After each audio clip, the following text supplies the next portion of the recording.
And then we had Virginia Sign and Sue Ann Zickapus, Brenda Miller, and Donnie Cobb. And then Bud Stover is a past president, so he will remain on our board. We can't even get rid of him if we wanted to. So. As long as you see. As long as he's in office, he will be on our board. And then I want to thank Betsy Castle and Kathy Gatson, who served as your legislative co-chairs for this year, and I have to say they were busy this year, so I thank them very much for their time. Coming into office in June will be Brenda Miller as Vice President, and Virginia Sign, Laura Storm, Donnie Cobb, and Paul Flanagan. So have some new faces with the circuit clerks. And I appreciate the volunteer time that folks take to serve on our board. I'm looking forward to working with everybody. So now we will get started. Okay. Matt, When you need your I'm used to a little remote clicker. Just hit enter. Enter. All right. See, once I learned how to use one thing, then they switch it up on me. I'm just going to run through a few bills that you might be interested in. I don't know that they'll even necessarily affect your office, but the one is Senate Bill 267. It just ensured that West Virginia courts have jurisdiction over fraudulent use or unauthorized use of purchasing cars. And this can be in the county where they're used, or it has a variety of different applications where fraud occurred, or where it was used, or where the public employee lived. So it just clarifies that. I'm going to be interested in that. It also clarifies where it will be prosecuted. Senate Bill 307, and I have to confess, in preparing for this conference, I realized that the legislative summaries that I sent out back in April used the vetoed 307, not the one that passed during the special session. So I will have to admit to that mistake because there's a fairly significant difference in the two.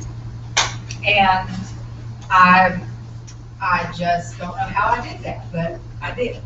But Senate Bill 307 is the pretrial diversion in the Community Corrections Program. It authorizes it.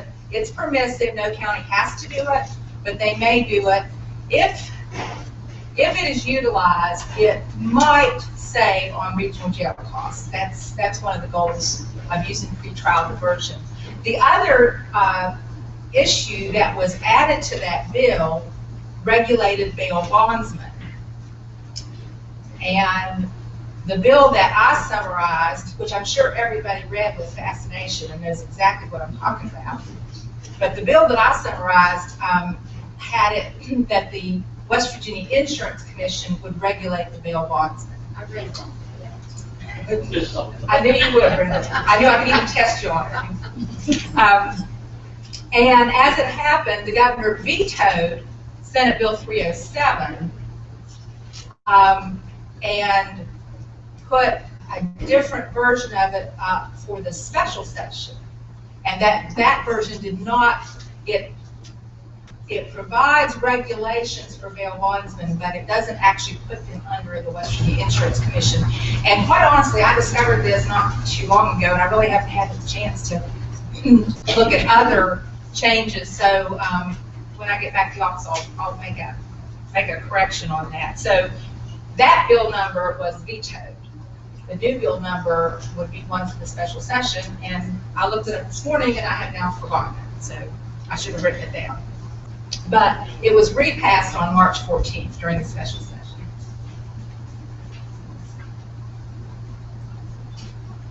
And this is where we get into the circuit clerk bill. Senate Bill 405 was the circuit clerk's legislative priority. It protects your jurors. And we've worked on this bill for for 3 years. Is Betsy in here? 3 years. 3 years. And it always goes a little, so far and no farther. We always end up with a problem. Last year, year before last, the problem was the Association for Justice, which is better known as the Trial Lawyers Association. They were concerned about certain parts of it, so we worked that out. And then that was in 2012. In 2013, we just couldn't. It just kept falling through the cracks. So in 2014, I asked Senator Cookman, who is a retired circuit judge, to sponsor it, which he was glad to do, and he helped shepherd it a little bit. But I've never seen this happen. The funny thing was, this was being discussed in Senate Judiciary. And basically all this does is mean that you have to have a written order from the judge in order to release juror information.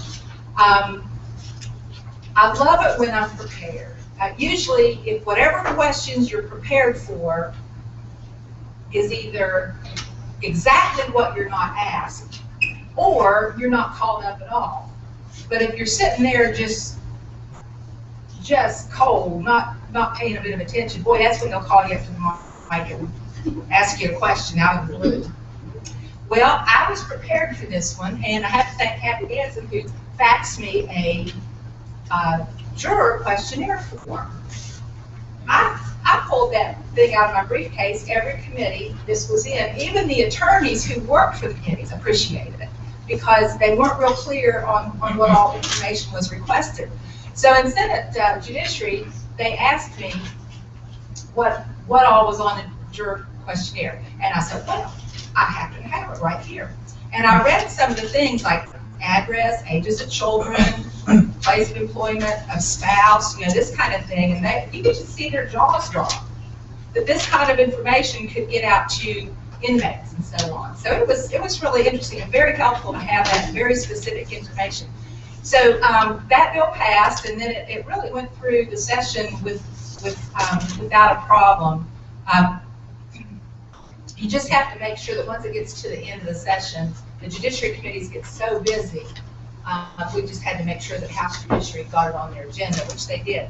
They liked this idea so well for pettit jurors in Senate Judiciary that they originated a bill for grand jurors to keep that information confidential. That was Senator Ron Miller, who many of you know used to be a circuit clerk, and the biggest problem they had in their county about juror information being requested was for grand jurors back, I think, in the rainbow murder trials, I think he referred to.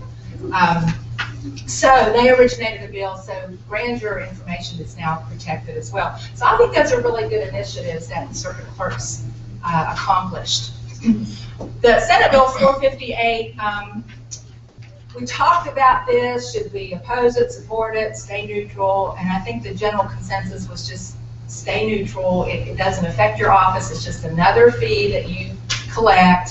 But we tend to stay out of those things and not oppose or support. But it does increase filing fees, and then it adds a new fee for a very specific purpose. And you'll notice in your handout that these are, you have much more detailed information. And that fund will go to low-income persons' civil legal services. And this bill's been tried for a couple of years. I think it was last year they did try to put some amount kept by the circuit clerk's office. But we really didn't pursue that this year. There just reaches a point you just can't get everything accomplished. And I think we discussed that and just decided not to pursue a fee for circuit or something for you all to keep. So anyway, I hope we did right on that. That's that one. A new fee.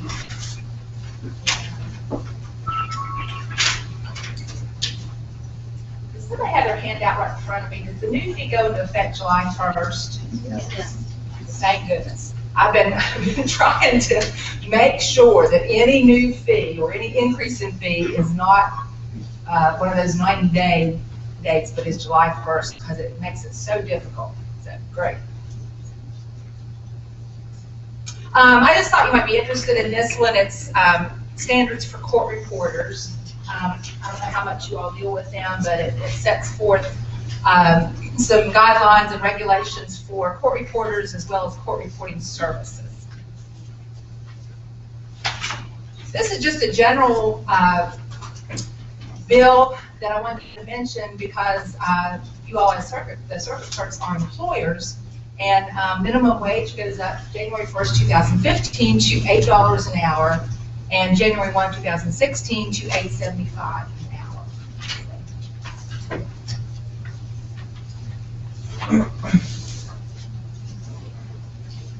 I wanted to mention this one also. It was a bill that the retirement board wanted, and I was a little confused by the language, so I called my contact there at the Consolidated Public Retirement Board and said, what exactly does this bill do, or what does it change? Well, they were having a problem, not so much with county folks that are in PERS, but state. But as you all know, the IRS is cracking down on taxable benefits. Like, they really are cracking down on personal use of a company or county vehicle, or clothing that's can be worn outside the office. It's not just work clothing, things like that. Taxable benefits. They were trying to use cell phones. They finally acknowledge it is just too hard to have one cell phone and try to figure out what's personal use and what's business use. So they gave up on that one. But taxable benefits go towards the amount that you have to pay taxes on. And so what was happening at the state level is they were trying to add that to their salary for pension benefits.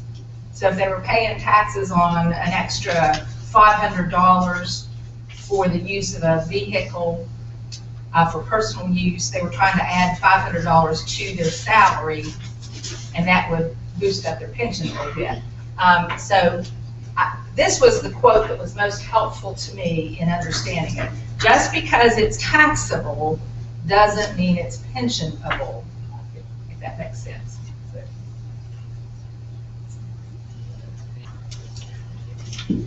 I added this bill just because West Virginia Association of Counties has a long history of kind of watchdogging pension funds. Back before my time, the association was very active in whether or not pension funds could be invested in stocks. And some of you may go back to those years. I mean, it was very, very controversial. I included a little bit of history in your handout. There's an article.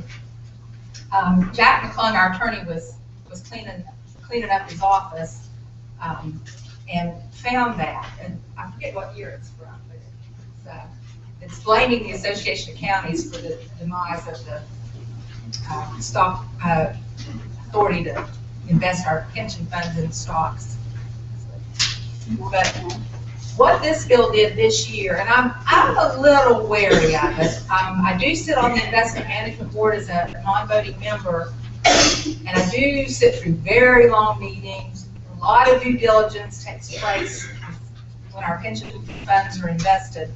But some of the restrictions, like how much percentage is in this kind of stock and how much percentage in other, they're lifted now, they're gone, they're repealed, and it's all replaced by the prudent investor standards. And just want to make everybody aware of that, since we do have a history of being opposed to it. Let's go back to the, am I thinking correctly when, I'm not going to say who, you got the treasurer of state? I think a lot of the wariness It's from that? goes back to that, although ironically, that was not stocks. We weren't investing in stocks at the time, that was bonds. But yes, I think the leeriness of getting into the stock market was predicated with that scandal that occurred. And then, it wasn't a scandal, it was a big old loss of revenue is what it was, loss of pension funds. And then when they can now make real estate investments. People are very concerned, and I think rightly so, that we don't make these investments with our pension funds for political reasons, and that is the big concern. But the prudent investor standard doesn't allow that, but I think it's something we all should keep an eye on. This bill is of no interest to anybody. We'll just skip right through it.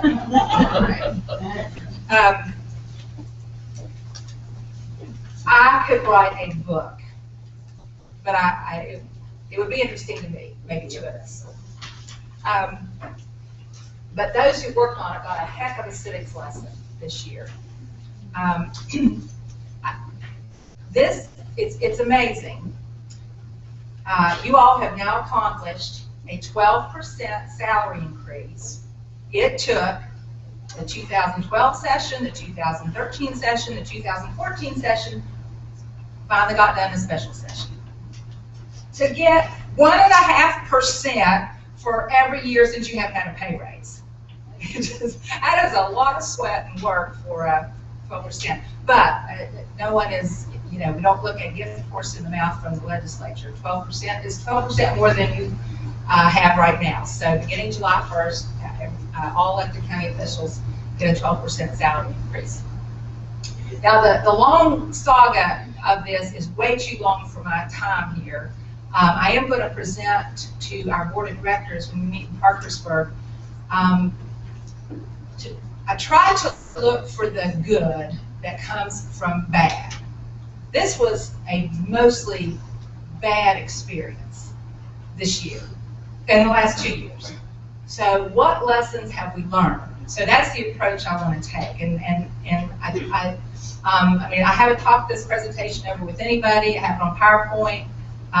There's some things that need to be said and lessons that need to be learned, and so I'm doing it. But one of the lessons learned, and I think this is no news to anybody, no county officials organization should, whether it's one group or everyone, should wait even 6 years, because 6 years quickly became 8 years, and that's just too darn long. And then, while 12%, when you average it out over 8 years, is not a very big salary increase, it is a large incremental increase, and we should do smaller, more frequent increases, and that would probably mean that more counties could afford them also. So I think that's the number one lesson learned. This bill went back and forth. I could not actively work on it. Back in August, the Commissioners Association did somewhat of a surprise vote after supporting the pay raise bill for 2 years. They voted to oppose it, although actually the language was "do not support." I'm not sure. I will never be convinced that all commissioners voted to oppose, because "do not support" can mean neutrality very easily. So, and I did not see very much active opposition at all. But the fact that we didn't have unanimous agreement meant that I was out, and actually the Association of Counties was out. The only thing I could do was provide information, which I did need to do because I've got the historical knowledge for this. For example, it came out of House Finance, where they'd sort of quickly rewritten the bill, and we discovered that the bill that they wrote actually would give prosecutors in several counties a pay cut.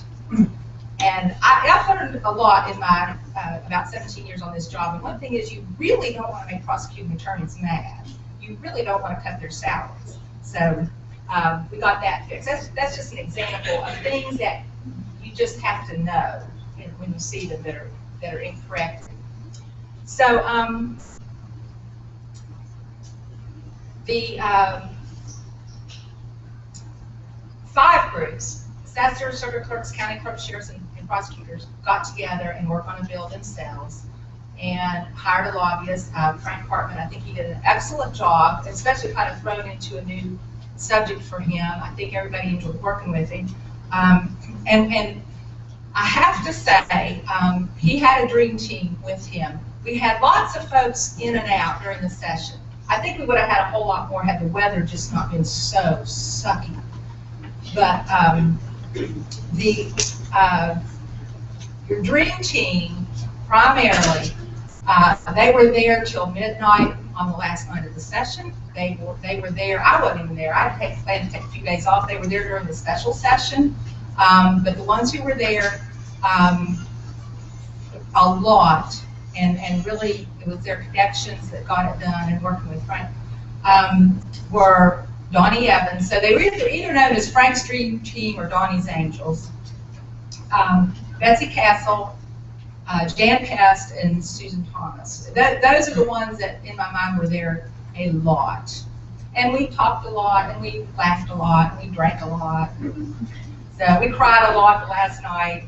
At 11:30,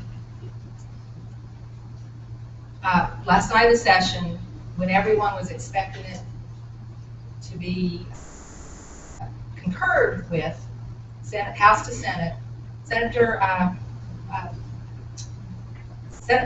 Finance Chairman stood up and said, the Senate refuses to concur with the House amendment. And you could have heard a pin drop. Everyone was stunned. It's 11:30, session ends at midnight. Not a darn thing can be done at this point. Even more telling, at midnight, when the president strikes the gavel, I've been there every midnight for I don't know how many years, a couple of decades. They're always clapping, you know, patting each other on the back. There wasn't a sound. Not a sound. Not a sound. I think they realized, oh my gosh, we just killed the county officials' pay raises. It is our fault. And it was bad. Within a matter of a day or two, Senate President Kessler and House Speaker Miley were actively working on the governor to put it on the special call. My personal advice to you all is, as an association, you should write a thank you to the governor, the Senate President, and the Speaker, because that would not have been on the special call, obviously without the governor, because he makes the final decision, but without the pressure from the Speaker and the President. And I know others helped, but they're the ones with the most direct access working on the special session. Also, as individuals, I would recommend, because this was difficult. I mean, 3 freaking years and a special session. I would rather be beaten than go through this again. If you know of your own individual legislators who helped or that responded to a call you made or you visited them at the Capitol, write them a thank you note. It will mean a lot. And it will mean a lot the next time county officials go for a pay raise. They will remember that it was appreciated. What we don't want them to think is that it was not appreciated or that they were blamed. Oh, well, I didn't really want this pay raise, but the legislature passed it. So we need to let them know, county officials need to let them know that it is appreciated and their efforts are appreciated. So that would be my personal advice to everyone here who is going to enjoy the 12% increase. The auditor's test was a point of controversy. It never has been before. Never have I heard the issue raised. It was always a simple test. Do you have enough new revenue to cover the increase? I think the highest increase is about $56,000, something like that. That's salary and benefit increase. The auditor's test has been changed. It now looks at more than 1 year. It looks at fiscal soundness. Many county officials went to a meeting with Auditor Gaynor and his staff where he discussed how he's going to do this test. And my takeaway from that meeting is that he emphatically stated that it will be his goal to try to certify as many counties as he possibly can, because he thought 8 years had been way too long and that it was deserved. And I think everybody really appreciated him saying that. So the auditor will be the one to certify whether a county can afford it. If any circuit clerk in here has not signed to take the salary increase, I would advise you to do so before midnight, June 30th. It is a one-time shot. You can't change your mind next year. So even if your county cannot, if you don't think your county is going to get it this year, like on July 1, 2015, the auditor does his test again for July 1, 2016. But if you haven't signed that agreement before July 1st of this year, you are not eligible to take it. So just want to make sure everybody understands that. You don't get caught next year having not signed it. So I could go on and on about what all went into this, but it's done, it's accomplished, and we can move forward now. Does anybody have any questions on that particular issue or any others? I want to mention a couple things going on with the association that are kind of exciting. We are moving to a new office. 5 houses were for sale in the first block that is east of the Capitol, first block there. I've never seen 5 houses for sale there at one time. We got a very, very good buy on one of them, and renovations are being undertaken to, it was a residence. It'll be a wonderful office. It'll be spacious enough that if you all have a training, and we can't fit 55 circuit clerks, but if you want to have kind of a large circuit clerks meeting or get some staff together, we will have much more room for things like that than we did at the old office. And we've got a stove, and we've got a refrigerator, and we had a refrigerator, we got one now. We have a dishwasher. So we are pretty darn excited. We're right next to the Municipal League on the boulevard, so I think it'll be a great space, easy for everybody to find. We'll have nice horseshoe parking in front, and I'm very, very excited about it. Jack McClung said, "You will do anything to get me to clean my office up, won't you?" That's been the challenge, is getting packed up. We have a big health conference that we're not putting it on, but we're part of it. Health is one of West Virginia's major issues. We are on the bad side of almost every health spectrum you can think of, and my big push has been every elected official is a leader. It doesn't matter if a circuit clerk really doesn't have that much to do with health. You're a leader in your county, and some of the simplest things can be done to improve your county's employees' health, your citizens' health. So it's a big coalition conference. I'm real excited about it in Buchanan. And then we're working with WVU Extension for the Community Leadership Academy. I think some of you were there last year. It was excellent.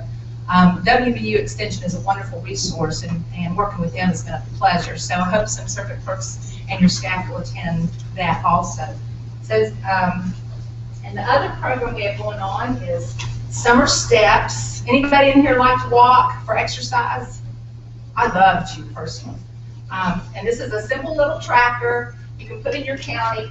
Monroe County won in 2012. Wood County won last year. And Wood County, the amount of walking they did in both counties was just phenomenal. But anyway, it's a simple tracking system. The challenge starts June 1st to August 31st. You can walk for your county, and maybe your county can be the winner. There's lots of fun. And you can challenge yourself as well. So those are some things we're working on. And that wraps up my presentation, unless anybody has any questions or comments or concerns. Don't even get started on complaints about session. Between the weather and the water, the faction in the Senate, and the House was just unruly altogether. Really, it was awful. It was awful. Worst session ever. We just appreciate everything you do tonight. Thank you. I think those that came to the Capitol realized, well, I better love walking because you walk. I have never walked so much on icy alleys. All of us who walked from the office to the Capitol, it was a sheet of ice for a record number of days. So that was not fun. We appreciate it. Thanks. In fact, we appreciate it so much. that I would like to give you this 2 nights free lodging and 3 days of golf at Twin Falls State. Oh my gosh, Max, thank you so much.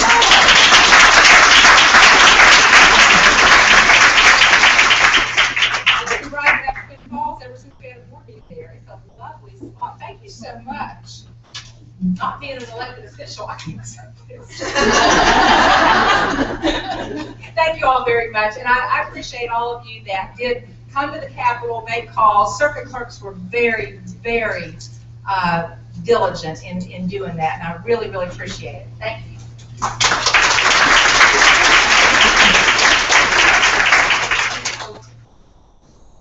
Courthouse book, I have them available.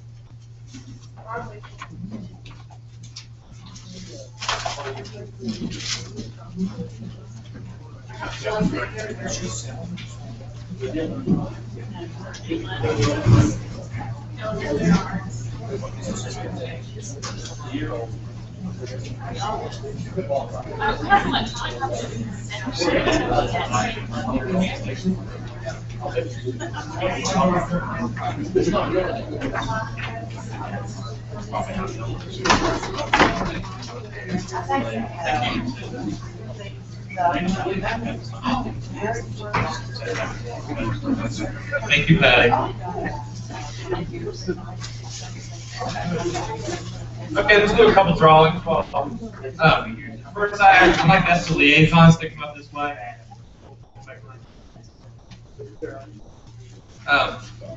358031. 358031.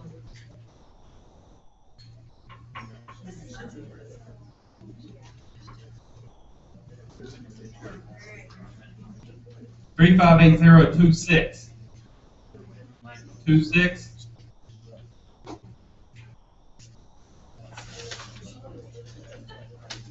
358011.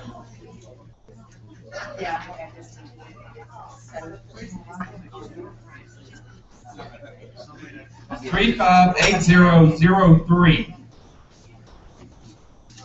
03. I'm gonna put that one back in. Do one more. 358029. 29. No drawn up. 358025.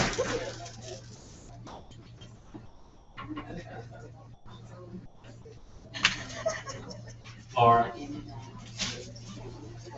Brenda. I mean, y'all, I mean, what's on you? Ron.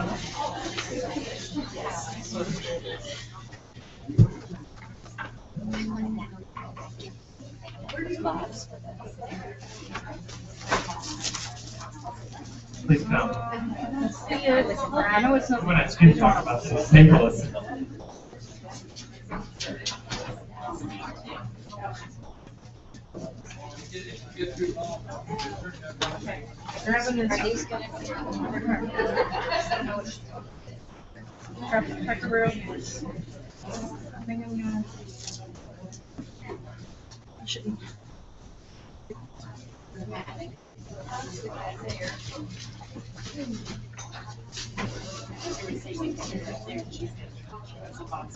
Oh, okay. I saw where it was.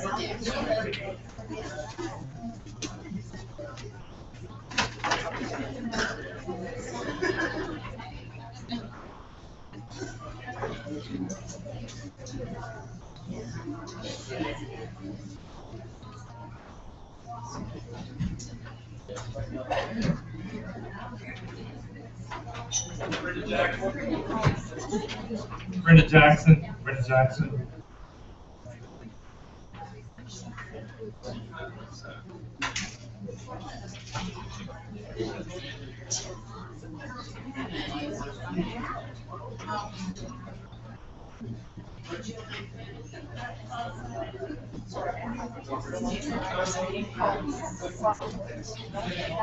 Brenda Jackson. Jackson.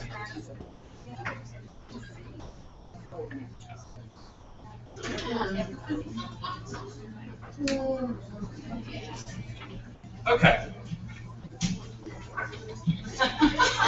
Virginia, can we do something about this?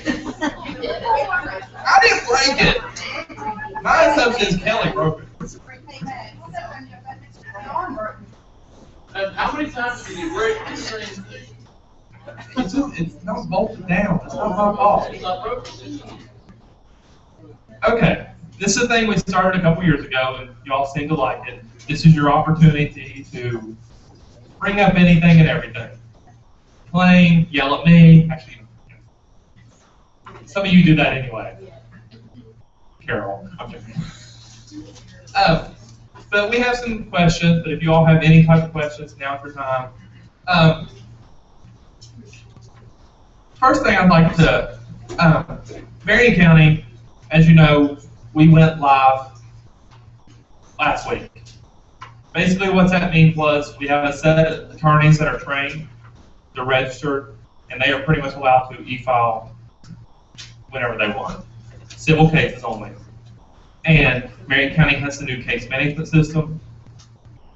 But also another change in Marion County that Rhonda initiated, and I would like her just to speak to the reaction she got because I was there the first day and it was hilarious. Marion County went paperless also on that day, meaning that judges, everyone no longer had access to the hard copy file. They had to view it electronically. So I'll let her speak to that.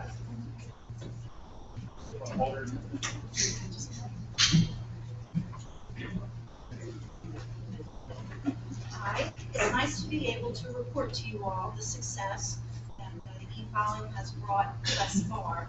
I will tell you that Judge James and Judge Alloy are very thrilled, and feel free to call their offices, speak to them, and they will tell you. You're welcome. Yeah. The idea of not having to worry about having files piled on their desk, on their side, on their secretary's desk, looking for papers is awesome. They sit at their desk, they can be at the bench and view them. It comes right up. It was very thrilling on Monday to make history, and to make history in such a positive way. We've had a lot of people that have worked so hard on this, and they are seeing their dream come true.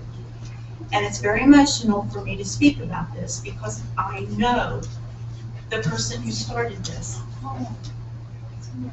and how much she has worked and how much she will continue to be behind us with software, with the Supreme Court. So again, feel free to call Judge Alloy, Judge James's office, and check with them. Your judges may bug it at first, but I'm telling you, they will eventually be so happy to not forward files and papers and yelling at their secretary as Judge James does. Diane, call the circuit clerk's office. I don't have this. Diane calls down and we would get it for her. So that's all I have to say.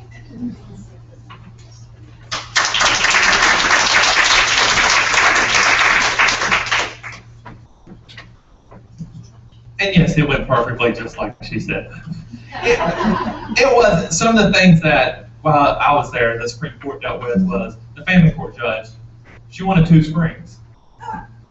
And her staff wanted 2 screens. And at first I was like, well, no. But we went and spoke with them, and they did, it's something that I hadn't thought of when you go paperless is until we have e-filing set up where you can do everything on 1 screen, you do have 2 screens technically. Correct, Bart?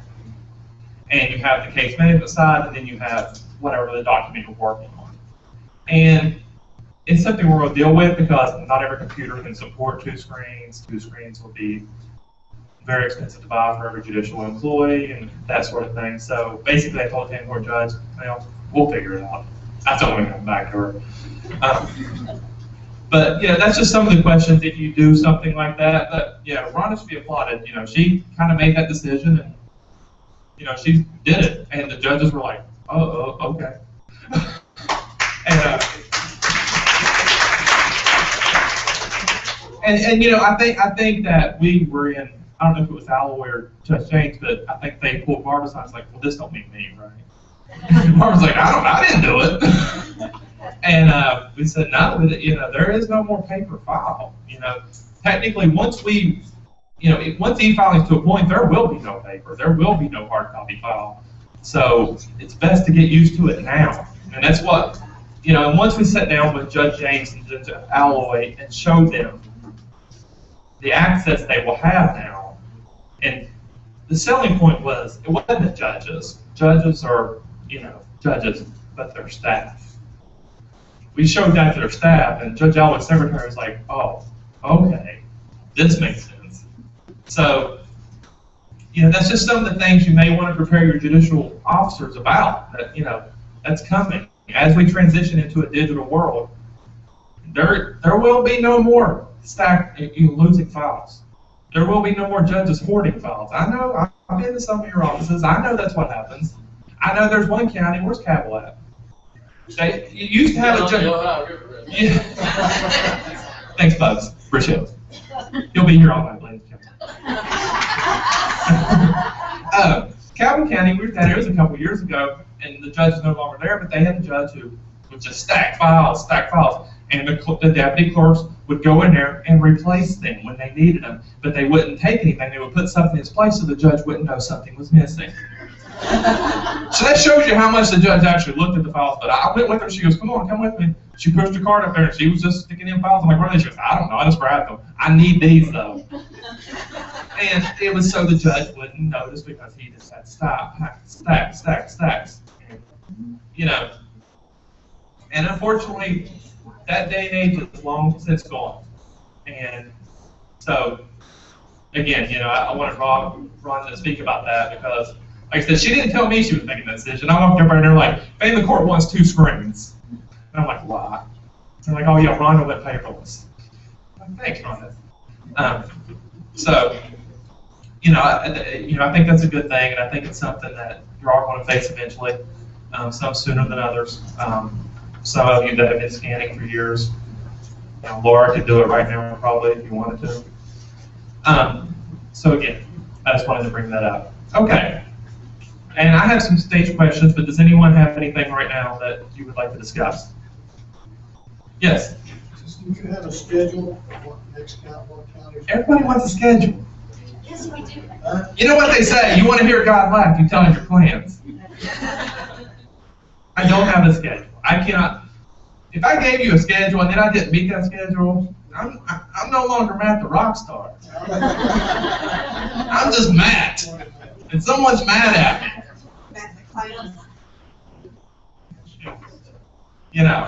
Laura's on me enough. I said Jeffrey's going to be second. Laura's like, oh,